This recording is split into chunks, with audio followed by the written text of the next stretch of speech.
Hey, everybody. Thank you so much for tuning in today. Welcome back to another week where we are going to discuss all of the things real estate and where I really just help you break down what the news is saying, what's real, what's not, and what you can expect. So this week, I really wanted to dive into some news that I have seen come through, and it's about predictions for real estate for the next couple of years. Now, can predictions be trusted would be my number one question. And so I want to dive into that today with you guys. I appreciate you tuning in today because last week we were supposed to have this conversation. And unfortunately, a very bad storm blew through the area, actually across Georgia as a whole, but definitely through my area. We lost power for a couple of days. Everything is totally fine. No major damage in my area. Thankfully, I did have some neighbors that had a tree come down. But thankfully, nothing major. We do have power back, obviously. So I appreciate you tuning in this week to go over the topics that we were going to discuss last week. We do have these conversations every other Thursday at 7 p.m. So please join in. I love to have people join in on the conversation. If you want to drop in the chat where you're tuning in from, it's always really exciting to see all of the different places and people that are tuning in. So let's go ahead and dive in just because I found this article very interesting because I don't know if you remember earlier this year in January, we were all looking at predictions for 2023 because obviously the last couple of years has been kind of a whirlwind. 2020 at the beginning of the year was kind of what we considered a normal market. 2019 was a great year for real estate, but it was more of a balanced market. Going into 2020, I think most of us were expecting the same thing. And then all of a sudden, who could predict the pandemic coming? And that totally shifted real estate for the next couple of years, which I don't think any of us saw coming, or I'll say any of us on this side of the world. Anyways, looking at predictions for 2023, I think a lot of us thought that things were going to shift a little bit. And I apologize if you can hear my dog. He's totally pissed off that he's in his crate. So that being said, for 2023, I think a lot of us were thinking that interest rates were going to start coming down. They were predicting that maybe we would get into the fives by mid-year. Clearly, we are mid-year, a little after mid-year, and that's not what is taking place at all. If anything, interest rates have continued to increase. So my question to this article is, can we really put any weight to this article? So I want to sit here and go over it with you. I'm going to share my screen here. So it says 4 years of housing market gridlock. Goldman Sachs issues U.S. home price predictions through 2026. So let's just say that maybe they are right. Let's take a look at what they're talking about. Obviously, this is what we just discussed in the summer of 2020. Something counterintuitive occurred in the housing market.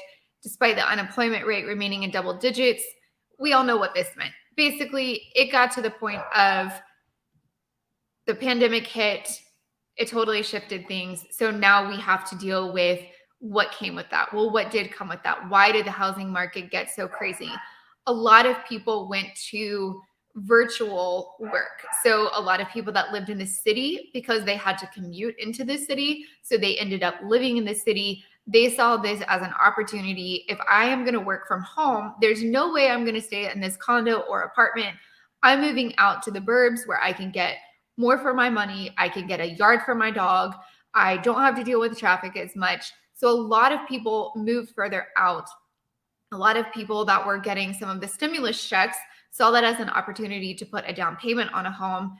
And then a lot of people that were in like roommate situations took that as an opportunity also to move, into their own place. So if we sit here and we dive into this a little bit more, it's a little bit crazy because it talks about fast forward to 2023, the mortgage rate shock has clearly stopped the overheating. I wanted to see right here. Housing supply would have needed to increase by a staggering 300% in order to match the elevated housing demand that we were dealing with in 2020 and 2021. 300%. Well, obviously, there's no way that the builders or even resales could keep up with the market at that rate. At 300%, that's astronomical. No one can keep up with that. So that being said, Let's look at, oh, I love Betty from Charleston. Hi, Peyton. She's in Buford. I love it. Hi, guys. So let's take a look. Clearly, housing supply never matched the surge. We know that. So in June 2022, a recorded staggering increase of 43.3% in U.S. home prices. That is astronomical. So if we fast forward to 2023, the mortgage rate shock has clearly stopped the overheating, but has it really? So I can only speak for Georgia. That's what I tell people when they're watching these is I am not speaking for the US as a whole. I am speaking for the state of Georgia. That's where I live, that's where I play, that's what I know.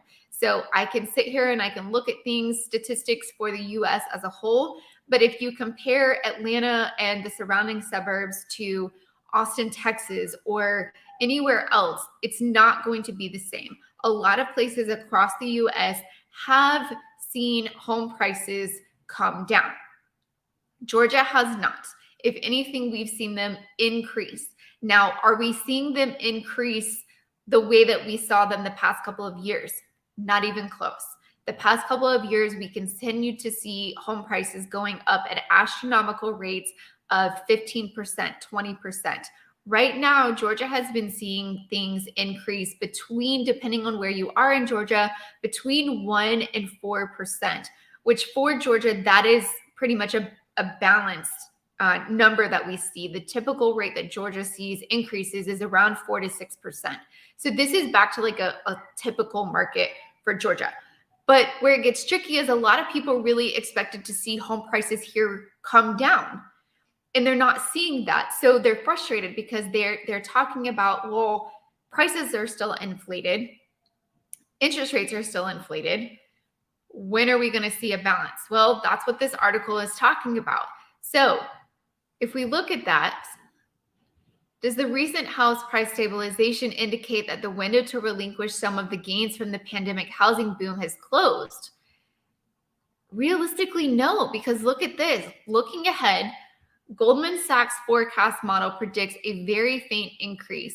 I love how in this article, though, they sit here and they try to make it look like it's going to be that this is a negative.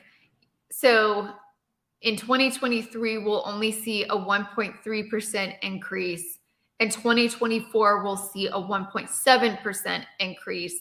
In 2025, we'll see a 2.4% increase. And I think this is supposed to say 2026, but we'd see a 3.8% increase. So to put this into perspective, the average annual growth rate across the US home prices since 1976 has been 5.5. If you don't think about the surge in 2021 of 19%. So if we're looking at this, we see like going up, then obviously 2008 to 2012, we saw massive decreases, and now we've seen massive increases, and it's looking like we'll continue to see an increase going forward. So it really cracks me up, though, that they're saying, we're only going to see. It's still an increase. It's still an increase in pricing. We're not losing anything. So to me, that's a win. I don't see why, because we're not seeing surges of 20% or even 10% like the last couple of years, that they're putting a negative spin on this. Home prices cannot continue to rise the way that they did the last couple of years because inflation is, well, quite frankly, out of control. So the fact that we're seeing a positive number compared to a negative number is a major win, in my personal opinion. I would love to hear your opinion. Drop in the chat if you consider that a win, or if you think because there's smaller numbers, it's a negative. I personally look at this and I still see rises in pricing. So people aren't losing money. I think that's a great thing. The only hardship to this would be the fact that if you're looking to get into purchasing a home, you're going to have to face those facts that home prices are not coming down right now. They're not even looking to come down for the next 4 years. Now, are these numbers accurate is what I know a lot of people have been discussing. Goldman Sachs is one of the ones that earlier this year talked about the bailout in California with some of the banks. They're also the ones that said that we were going to have, interest rates down to 5.25% by mid-year, which obviously we're mid-year and that's not even close to where we are. So if we continue to look at this article, Goldman Sachs forecast is technically predicting a slow grind upwards. Well, like I said, personally, I'm still seeing positive numbers, so it doesn't matter if it's a slow grind, it's still a positive. After all, if this prediction comes to fruition, U.S. home prices would end 2026 just 4.5% above the pandemic peak. I still say it's a positive. While tight resale inventory continues to exert upward pressure on home prices, Goldman Sachs indicates that strained affordability resulting from the pandemic house price boom and the spike in mortgage rates from 3% to over 6% is placing downward pressure on prices. Now, what do you think? I personally have sold a couple of homes recently. When I say recently, like in the last couple of weeks, where we have still had multiple offer situations. What is driving that? Inventory. It is solely inventory. If we had more housing, we would not be having the massive amount of multiple offers that we're having. Do I think that home prices would reduce? Not necessarily. I don't think that Georgia specifically is in a bubble. I think that we are going to continue to see home prices increasing for the simple fact of Georgia is a different market than a lot of places because Georgia as a whole, we've seen a lot of businesses come here. We've seen the movie industry come here. So I don't think that Georgia is going to see a slowdown of people moving here. There's too many job opportunities. Like I said, a lot of those companies, because of the tax benefits that Georgia offers, a lot of companies have moved here and they're not looking to change that. So a lot of people are still going to be moving to Georgia and calling Georgia home permanently. We still have people coming from California, New York, New Jersey, Chicago, Miami. Those are just some of the states that we've seen an influx of people moving here. So that changes the dynamic for Georgia as a state. Now, again, this isn't for the entire U.S. Austin, Texas, Dallas, Texas, they have seen a slowdown in housing. They've seen a little bit of reduction in prices. That being said, they gained about 15 to 20% over the last year over year. So even if home prices there have been coming down, say 15%, they still haven't lost a ton of money because they're just looking at the last 2 years of gains and going back to what they were, say 2020 pricing. So is it a major loss? Well, I guess it depends on who you ask. Anthony, always glad to see you, my friend. For current homeowners, I think the news is a plus. However, for those looking to buy, definitely a hit to affordability. I get your point. However, play this out with me. If you are a homeowner, which you just said, it's a benefit because you're able to sell on the high side. So when you turn around and buy, are you buying on the high side? Yes. However, you're also selling on the home side. So I kind of see it as a wash. If you're able to sell your home and get more money and then turn around and put that money down on a home, I feel like it's a wash. Where is this going to be tough?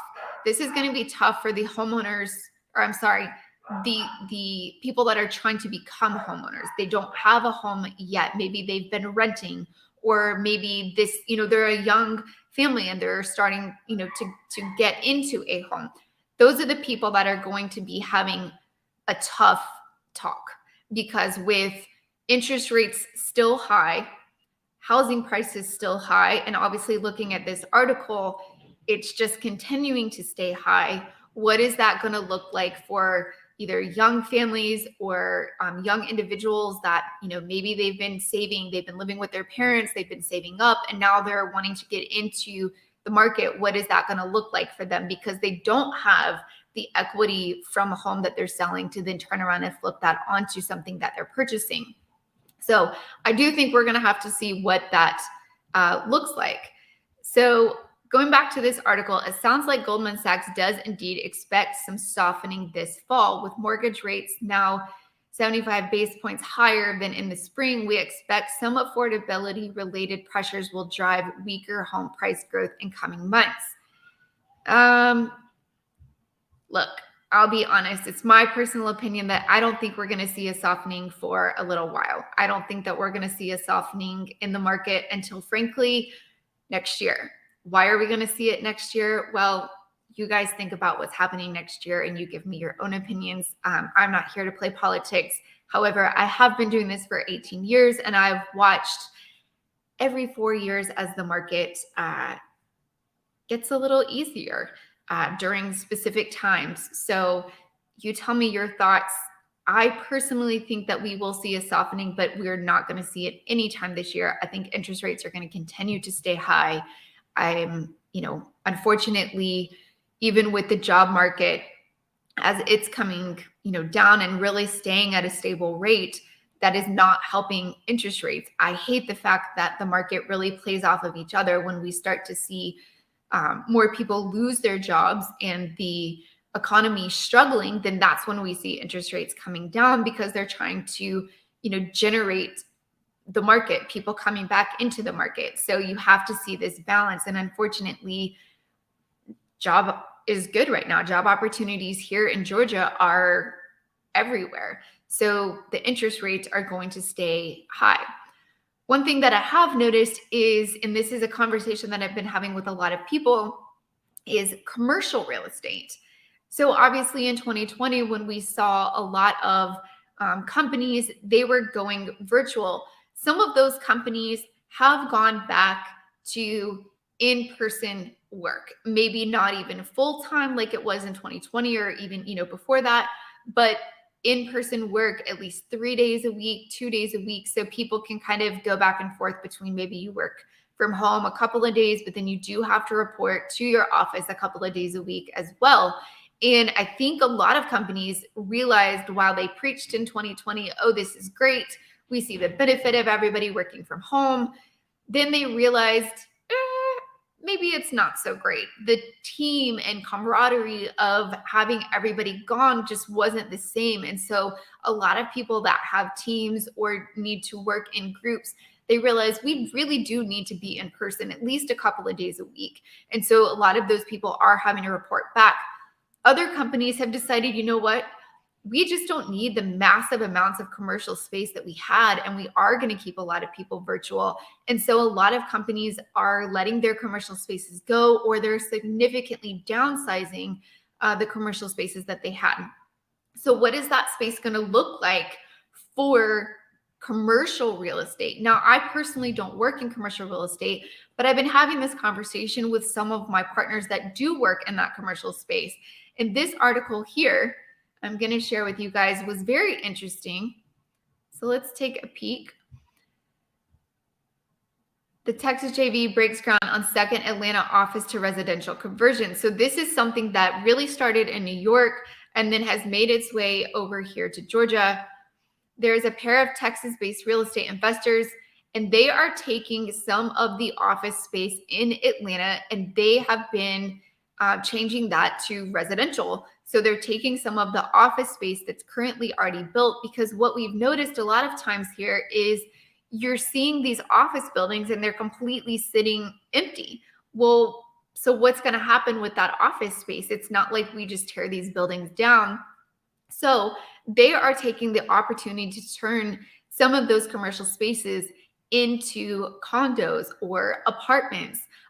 Some of them have even been turned into some of the most beautiful condos that I have seen. It's very industrial vibe, which is something that a lot of people are really looking for and loving these days. So this article talks about how Wolf Investments and Blue Lofts are redeveloping the historic Grant building at 44 Broad Street. So this is right downtown. They purchased it in December of 2022, a 10-story office building. The project is on the same block as the joint venture's other office conversion, a 13-story tower that is being redeveloped into 120 residences. So what will this do for the housing market? I quite frankly think it's a great thing. I am so tired of driving around the city, and not even just the city, in the suburbs as well. You're seeing more and more vacant commercial buildings like this.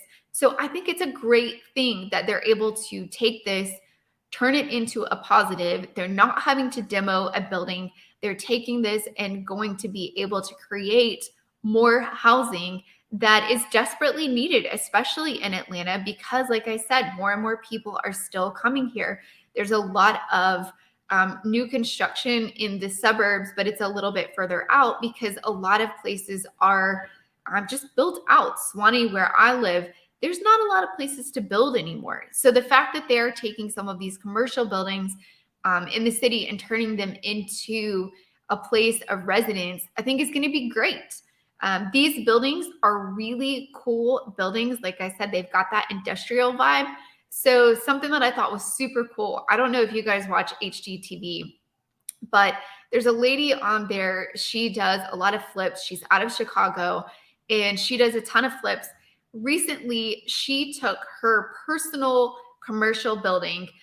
She's decided to just kind of close up shop as far as having a big commercial space. And she was going to sell her building, her commercial space.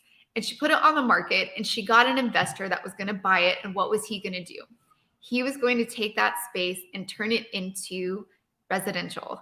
And so that got her thinking. And she was like, wait, why don't I do that? And so she actually decided to take it off the market. She's been renovating that space and she has made the most amazing house out of this commercial building. It's got skylights throughout, all of the open, AC vents and different things. And it's a super cool space. So I can put the link to that below so that you guys can check that out. But I would love to hear your thoughts on what this is going to look like if we start to see more commercial spaces turning residential. That way we're not having vacant spaces just sitting there. I will say the one thing I don't understand is we do have a lot of vacant space, yet we're still seeing a lot of buildings, commercial spaces being built. I don't really understand that, why we're not pausing. Why are people not just buying or renting, leasing the spaces that are currently there? But again, I'm not in the commercial space, so I will humbly bow out and I will, let that go to the commercial agents. So I hope that this helps. I will be one that is definitely paying attention to what's coming up in the market, whether these, predictions going on. Obviously, we're not going to be able to see 2026 until a couple of years, but I'm definitely going to be paying attention to the market and bringing you all of that information. I am so glad that you guys tuned in with me today, and I look forward to seeing you next week.